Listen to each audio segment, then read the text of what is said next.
सो hello बच्चों, welcome to city by supergrade. This is my problem your commerce educator. And जैसा कि बच्चों आप लोगों को पता है, एक दौर की शुरुआत हो चुकी है। किस दौर के बारे में सर आप बात करें? एग्जामिनेशनों का दौर। यानी कि अभी यहां से अगर बात की जाए, अक्टूबर, नवंबर, दिसंबर, जनवरी, फरवरी, मार्च, इन पीरियड में आप क्या करने वाले हैं? इस टाइम पीरियड के अंदर बच्चा आपको बहुत सारे एग्जाम फेस करने, like for example half yearly examination, आपकी प्री बोर्ड एग्जामिनेशन, एंड उसके बाद एक और प्री बोर्ड एग्जामिनेशन, एंड इसके बाद मेन बोर्ड एग्जामिनेशन। तो इतने सारे एग्जाम आप फेस करने वाले, इतने सारे एग्जाम का पार्ट आप लोग होने वाले हैं। तो क्या इस बारे में आपसे किसी ने बात की? सर किस बारे में आप बोल रहे हैं यहाँ पर?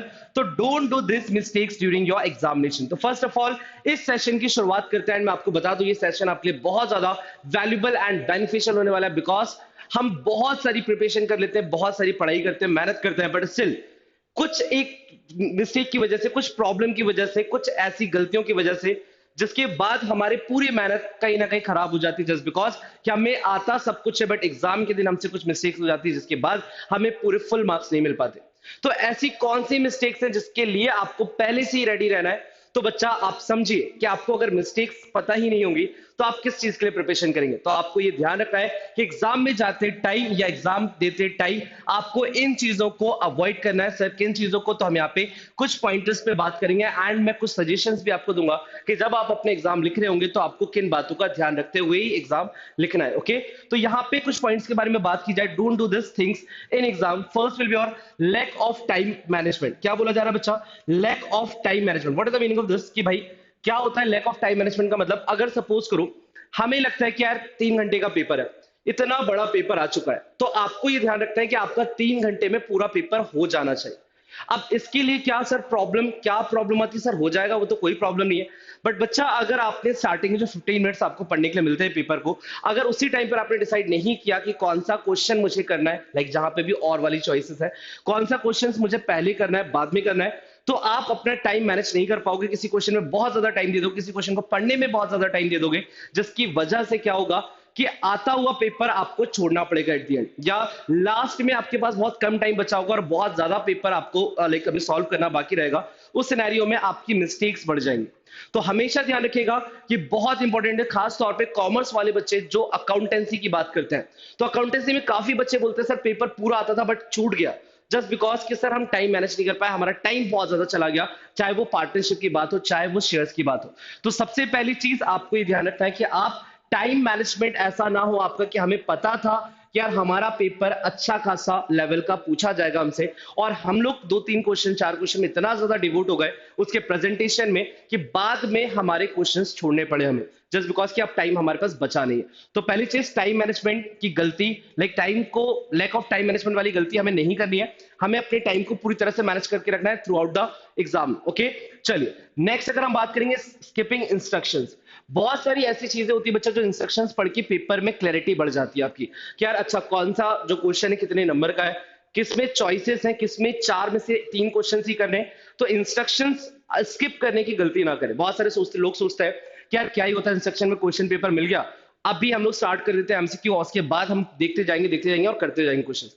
बिल्कुल भी नहीं। अगर आपको 15 मिनट्स पहले पेपर मिलता है तो उसके पीछे का रीजन होता है कि आपसे वो एक्सपेक्ट करते हैं कि आपको जो इंस्ट्रक्शंस दिए जा रहे हैं वो आपने पढ़ लिए होंगे।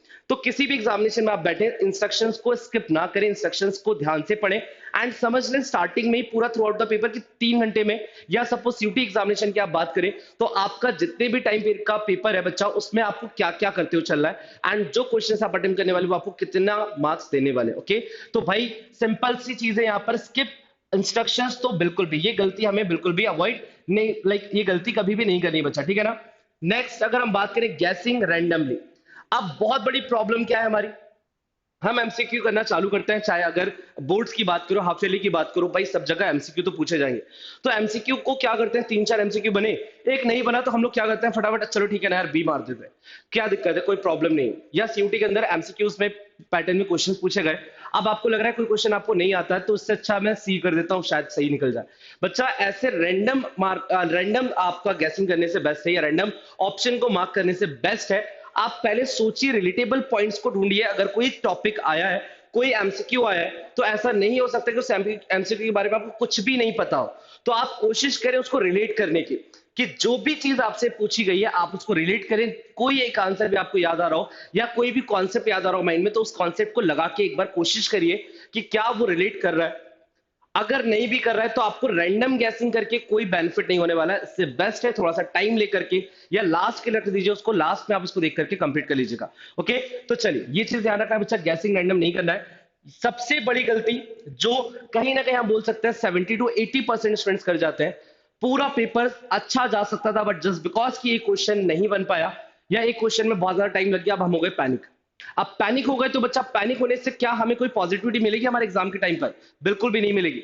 आप पैनिक हो गए तो इसका मतलब आपका सारा इंपैक्ट, अब जो वो पैनिक सिचुएशन आपने क्रिएट की खुद के लिए, वो सिर्फ और सिर्फ नेगेटिविटी की तरफ आपको बढ़ाएगा। आपको लगेगा यार ये क्वेश्चन भी टाइम लगेगा, छोड़ देता हूं, ये क्वेश्चन में भी नहीं बनेगा, कोई बनता हो क्वेश्चन आपको डर लगेगा यार नहीं अटेम्प्ट कर रहा। तो बहुत सारी प्रॉब्लम्स क्रिएट हो जाती है जिसकी वजह से बहुत वर्स्ट हो जाता है हमारा पेपर। तो कभी भी पैनिक नहीं होना है, आपको अपने ऊपर कॉन्फिडेंट रहना है कि हाँ मुझे पता है कि कितना पेपर में पूछा गया है एंड मुझे कितना आता है, मैं आराम से इजीली कर लूंगा। ऐसा तो बिल्कुल भी नहीं करूंगा कि कोई चीज मुझे आती है and just because of this things मैं उसको अटेम्प्ट ही ना कर पाऊं या अटेम्प्ट करूं तो गलत कर दूं, जस्ट बिकॉज कि वो सिली मिस्टेक हम क्या क्वेश्चन पढ़ने में गलती कर देते हैं या प्लस माइनस करने में गलती कर देते हैं। तो ये चीजें नहीं करनी है, इसको अवॉइड करना है। ओके, सो पैनिक सिचुएशन बिल्कुल नहीं होने देना है। ओवर थिंकिंग, एक चीज बच्चा मैं आपको बता दूं, एग्जाम के टाइम आप जब बैठते हैं ना, तो एग्जाम में बैठे बैठे आपके माइंड में 10 चीजें चल रही होती है। एग्जाम में बैठे बैठे आपके माइंड में 10 चीजें चल रही होती हैं और आप बैठे बैठे वहीं पे सोच रहे हो, बहुत ज्यादा ओवर थिंक कर रहे हो, बहुत बहुत ज्यादा ओवर थिंक कर रहे हो। अरे यार बैलेंस शीट का ये आंसर आ रहा है, सपोज कोई बैलेंस ये निकल के आ रहा है, अगर गलत हो गया तो क्या होगा? अरे यार सर ऐसा हो गया तो क्या होगा? सीयूटी के एग्जाम देने बैठे हैं, कॉलेज नहीं मिला तो क्या होगा? अरे एग्जाम के टाइम पे थिंकिंग का काम ही नहीं है, सिर्फ और सिर्फ थिंकिंग रिगार्डिंग योर क्वेश्चन। आप उतना ही सोचो। अगर आप सोच लोगे मेरे करियर का क्या होगा, मुझे कॉलेज नहीं मिला तो क्या होगा, मेरे मार्क्स 80% आ गए तो क्या होगा, भाई ये सब की जगह एग्जाम के टाइम पे तो बिल्कुल भी नहीं होती, बट आता जरूर है माइंड में थॉट। जब हम पेपर कर रहे होते हैं हमारे माइंड में 10 चीजें चल रही होती दिमाग में, एग्जाम की टाइम की भी, पेपर क्वेश्चन पेपर की भी, और उसके अलावा कुछ और चीजें भी। तो वैसी चीजों को अवॉइड करना है ड्यूरिंग योर एग्जामिनेशन।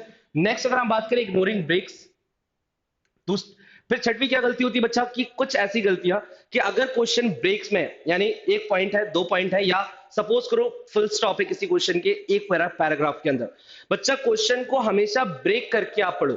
बहुत सारे बच्चे लोग क्या करते हैं ना कि इग्नोर कर देते हैं ब्रेक्स को, जो ब्रेक्स दिए गए आप सपोज करो फॉर एग्जांपल एक पैराग्राफ के अंदर या एक सेंटेंस के अंदर, तो हम लोग एक बार में इसको रीड कर देते हैं और कुछ और अंडरस्टैंड कर लेते हैं। तो ये सबसे ज्यादा इंपॉर्टेंट है, अकाउंटेंसी इकोनॉमिक्स बहुत ज्यादा इंपॉर्टेंट है। अकाउंटेंसी में खासतौर पर बच्चा एक फुल स्टॉप आपने नहीं देखा या उसको समझा नहीं कि यहां तक रुक करके कॉन्सेप्ट यहां तक था, इसके बाद एक नई बात चालू हो रही है। तो अगर आपने इस चीज को नहीं देखा तो कहीं ना कहीं आपको प्रॉब्लम होगी आगे जाकर के। 10वां आपको क्या करना है बच्चा, जो भी ब्रेक्स दिए गए चाहे वो पॉइंट के थ्रू चाहे वो डिफरेंट लाइन के थ्रू, आप पूरी चीजों को डिटेल मैनर में पढ़िए। बिकॉज जो क्वेश्चन पढ़ने की बात होती है, क्वेश्चन की अंडरस्टैंडिंग होती है, वो क्वेश्चन की अंडरस्टैंडिंग आपकी तभी प्रॉपर तरीके से बन पाएगी जब आप प्रॉपर तरीके से उसको रीड कर पाएंगे। और प्रॉपर तरीके से रीड करने का मतलब क्या होता है, प्रॉपर ब्रेक्स के साथ रीड कर पाएंगे। अगर क्वेश्चन के अंदर फुल स्टॉप था तो उसका मतलब वो चाहते थे कि उस फुल स्टॉप पे आप रुको और जो आप पढ़ के आए उसको पूरा पहले अंडरस्टैंड कर लो, फिर आप एक अलग बात को पढ़ेंगे। ओके, तो ये भी गलती हमें नहीं करनी कि भाई हम ब्रेक्स को इग्नोर करते जाए और एक बार में पढ़ते चलेंगे। लिविंग क्वेश्चंस ब्लैंक, बहुत सारे बच्चे सोचते हैं कि यार क्वेश्चन लिख दो और छोड़ दो ना, भाई गलत लिखेंगे तो भी मार्क्स नहीं मिलेंगे और खाली छोड़ देंगे तो भी मार्क्स नहीं मिलेंगे, तो मैं क्यों फालतू मेहनत करूं। भाई कभी भी कोई भी क्वेश्चन ब्लैंक तो मत छोड़िएगा। अगर आपको 80 मार्क्स का कोई पेपर है और 80 मार्क्स का पेपर आप अटेम्प्ट कर रहे हो, तो ये बिल्कुल ना सोचें कि अरे यार अब आंसर मुझे नहीं आता तो मैं क्या ही करूं। अगर कोई अकाउंट्स की बात है बच्चा, आप फॉर्मेट बना दो, फॉर्मेट में जितना फिल कर सकते हो आप उतना फिल कर दो, नहीं हो रहा पूरा क्वेश्चन, जितना हो पा रहा है उतना कर दो। बिजनेस स्टडीज का कोई क्वेश्चन है, बिजनेस स्टडीज में अगर आपको लगता है कि यार ये जो टर्म यूज किया गया है, इस टर्म पे मेरे माइंड में कुछ तो कॉन्सेप्ट अवेलेबल है, आप उस कॉन्सेप्ट को रिलेट करते हुए पॉइंट्स बना दो। बट स्टिल इंस्टेड ऑफ कि आपने क्वेश्चन को ब्लैंक छोड़ दिया, वो आपको एक भी नंबर नहीं दिलवाएगा। बट आपने कुछ ट्राई किया तो हो सकता है 0.5 1 2 3 कुछ भी मार्क्स आपको जरूर जनरेट होंगे, बट होंगे जरूर, ये ध्यान रखिएगा। क्लियर है। नेक्स्ट अगर हम बात करें बच्चा इग्नोरिंग द फॉर्मेट, सो ये बड़ी गलती करते हैं किसी भी आंसर को अपने लाइक फ्रेम करते टाइम बच्चे की। यार फॉर्मेट की अगर नीड है किसी भी क्वेश्चन के अंदर, तो वो प्रॉपर फॉर्मेट के साथ ही आप क्वेश्चन को कंप्लीट करो। आपको मालूम है cash account debit to bank account हो गया, एक एंट्री कर दिया आपने, बट भाई आपको मार्क्स कब मिलेंगे, जब आप पूरा जर्नल एंट्री का फॉर्मेट बनाओगे, उसके बाद कैश टू बैंक लिखोगे, उसका नरेशन लिखोगे, तभी जाके आपको मार्क्स मिलेंगे ना। तो फॉर्मेट इग्नोर कभी भी नहीं करना है। आप एग्जाम में चाहे कितना ही पेपर छूट रहा हो, बट जो आप चीजें कर रहे हो उसको प्रॉपर प्रेजेंटेशन के साथ करें, बिकॉज आपके आंसर का पार्ट है वो। अगर आप फॉर्मेट छोड़ देते तो ग्राफ के थ्रू अगर कोई क्वेश्चन का आंसर देना है और आपने ग्राफ ही छोड़ दिया या ग्राफ बनाया ही नहीं है या कोई टेबल नहीं बनाया, तो इस तरीके से आंसर आप अगर आप फ्रेम करें तो शायद सही आंसर भी होगा और आपको पूरे मार्क्स नहीं मिलेंगे। तो इन चीजों का ध्यान रखें, ये चीजें हमें अवॉइड करनी है जब हम एग्जाम का पार्ट है। एंड इसके बाद अगर आप बात करें बच्चा, कुछ चीजें ड्यूरिंग योर एग्जामिनेशन और चीजें आपको ध्यान के रखनी चाहिए, तो अवॉइड करने वाली चीज हो गई जो हमें नहीं करना है। फिर हमें करना क्या है बच्चा, तो बोला गया take a few minutes to get organise.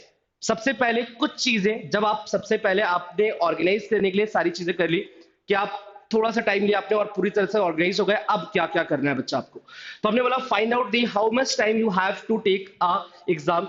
सबसे पहले देख लीजिए बच्चा हमारे पास कितना टाइम है। जैसे सपोज आपको बोर्ड एग्जामिनेशन के 3 आवर्स मिलेंगे, आपके सीयूटी एग्जामिनेशन में 60 मिनट्स मिलेंगे, ये आपको पता होना चाहिए। फिर keep a watch or clock handy to keep track of the time. तो जनरली जिस एग्जाम में क्लॉक को मना कर दिया जाता है वो एग्जाम में नहीं लेके जाना, बट स्टिल बोर्ड्स में आपके पास वॉच होती है एंड वॉच लेके जाए, जस्ट बिकॉज कि आपको दिखता रहता है कि भाई आपने कितना टाइम लगा दिया और आपके पास कितना टाइम बचा है। तो ये बहुत इंपॉर्टेंट है, ये सजेशन है मेरा कि आप एग्जाम के टाइम इन चीजों का ध्यान रखें। ओके, थर्ड अगर हम बात करें, take a first look at the exam, how many questions there are, what kind, which one you know and which one you don't know. तो ये भी ध्यान रखिए बच्चा कि आप सबसे पहले एग्जाम में जब भी आपको क्वेश्चन पेपर मिले आप सबसे पहले चेक कर लो उसके अंदर कि कितना पेपर आपसे बन रहा है और किस तरह का क्वेश्चन पूछा गया है, कहाँ पे 6 नंबर में कितना बड़ा क्वेश्चन है, 3 नंबर में किस टाइप का क्वेश्चन है, एंड कितने क्वेश्चन आपसे बन रहे हैं, कितने क्वेश्चन नहीं बन रहे। ऑल्दो पेपर में मार्क मत करो, क्वेश्चन पेपर में मार्क मत करो, बट आपको जो पता है, आप सबसे पहले आपको जो अगर कॉपी मिल रही है आप पीछे लिख लीजिए जाके, या कहीं पर भी आप या माइंड में ही रख लो, थॉट इतना तो क्लियर हो जाता है कि यार हाँ मुझे मालूम है मेरे इतने क्वेश्चंस तो बिल्कुल क्लियर है, उसमें से ये 2-3 क्वेश्चंस तो बहुत अच्छे से क्लियर है, हम उससे शुरुआत करेंगे। तो ये सारी चीजें आपको बहुत अच्छे से बच्चा पता होनी चाहिए। नेक्स्ट अगर आगे बात करें और क्या चीजें ध्यान रखिए बच्चा, determination how much time to devote to each question.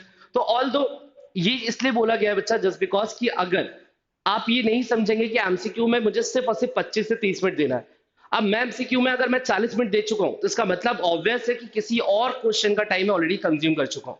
तो ये चीजें नहीं आने देनी है। जब भी आप एग्जाम दे रहे हैं आपको पता होना चाहिए कि भाई ऑब्जेक्टिव को मैं 20 से 25 मिनट में खत्म कर दूंगा, उसके बाद में 3 मार्क के क्वेश्चंस जो है मैं इतने टाइम में खत्म कर दूंगा, मुझे 6 नंबर के क्वेश्चंस के लिए ऑलमोस्ट 15 मिनट 20 मिनट चाहिए।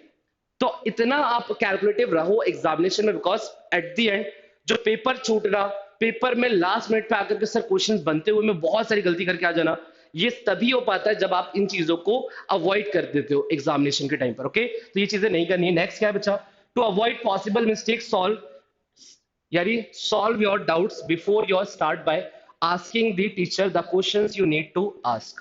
तो बच्चा ये भी एक बहुत ज्यादा इंपॉर्टेंट है आपके लिए समझना कि पॉसिबल मिस्टेक्स आपको बिल्कुल भी नहीं करनी है। अगर आपको लगता है कि एग्जामिनेशन में सर ये क्वेश्चन में कोई प्रॉब्लम है तो फिर क्या करो, आप टीचर से पूछ लो एक बार, सर यहाँ पे फिगर मिसिंग है। कभी कभी होता है अकाउंटेंसी में जब पेपर आता है उसमें कुछ फिगर मिसिंग होते हैं, उसके बाद लगता है कि यार इसके बिना तो हम लोग नहीं कर सकते। तो ये चीजें ध्यान रहे बच्चा आपको कि अगर ऐसी चीज मिसिंग है आप टीचर से वहां पे डिस्कस कर सकते हैं, बता सकते हैं कि हाँ ये चीजें मुझे समझ में नहीं आ रही है, क्या मुझे कोई समझा सकता है। तो ये सारी चीजें आपके पास, सारे ऑप्शंस आपके पास हमेशा अवेलेबल रहते हैं बच्चों। कुछ लास्ट चीजें जो आप आंसर लिखते टाइम ध्यान रखेंगे, अभी तो हमने बोल दिया एग्जामिनेशन के टाइम पर आपको क्या ध्यान रखना है, बट अगर आप एक आंसर को फ्रेम कर रहे हो या आप एक क्वेश्चन को सॉल्व कर रहे हो अकाउंटेंसी का या बिजनेस स्टडीज का, इको का, तो ये कुछ बातें आपको ध्यान रखनी है आंसर लिखते टाइम कि रीड ईच क्वेश्चन केयरफुली। बच्चा क्वेश्चंस को सारे अच्छे से हम लोग पहले फुलफिल कर रीड कर लेंगे। उसके बाद बोला गया start by answering the one you know the best, यानी आप क्वेश्चन पेपर जब आपको मिल गया आप लिखना स्टार्ट करो, आप पेपर सॉल्व करना स्टार्ट करो, जो क्वेश्चन आपको लगता है इस पेपर का सबसे बेस्ट है मेरे लिए, मुझे इस क्वेश्चन में कोई भी कंफ्यूजन नहीं, मुझे इस क्वेश्चन में कोई भी गलती होने के चांसेस नहीं दिख रहे, मैं इस क्वेश्चन को पिक करूंगा एंड उस क्वेश्चन को सॉल्व कर लूंगा।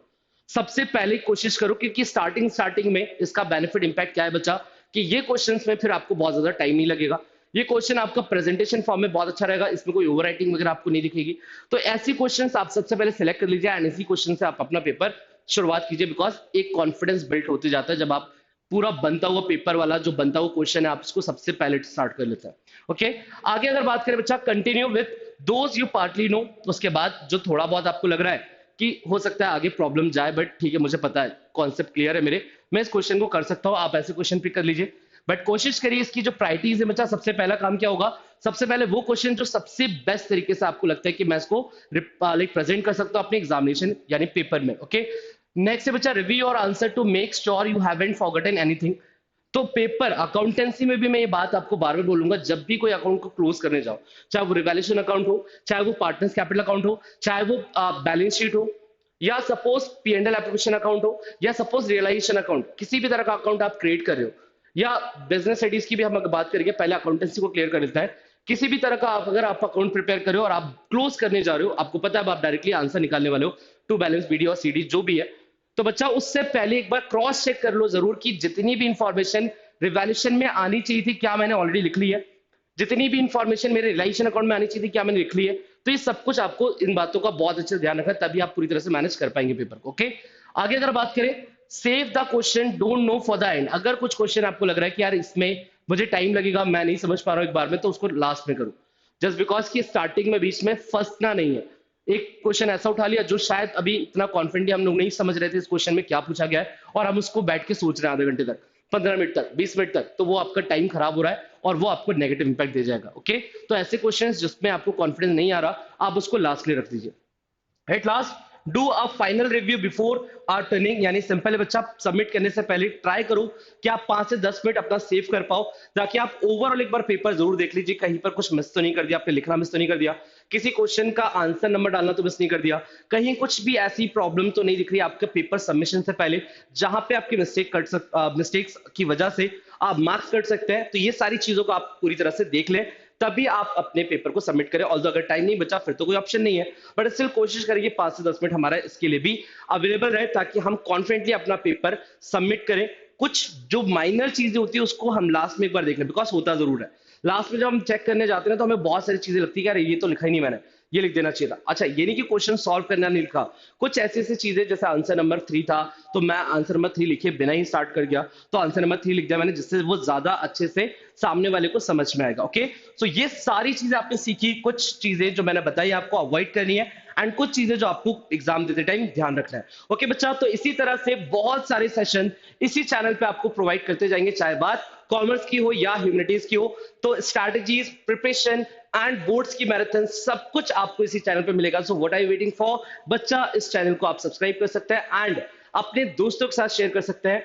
एंड कोई भी queries related your board examination and CUET examination अगर आपको आती है, तो यहाँ पर जो नंबर है आप इस पे भी कॉल करके पूछ सकते हैं, एंड डिस्क्रिप्शन में भी सारी इंफॉर्मेशन अवेलेबल है। सो ऑल दो आप जब भी को लगे आप उस पर कॉल करके या वेबसाइट विजिट करके सारी इंफॉर्मेशन ले सकते हैं। सो इन्हीं सारी बातों के साथ बच्चे इस सेशन में यहाँ पर हम लोग फाइनली कंक्लूड करते हैं। मिलते हैं आप लोग से बहुत जल्द नेक्स्ट सेशन में नेक्स्ट कॉन्सेप्ट के साथ। अभी के लिए बच्चों, thank you so much, take care and bye bye.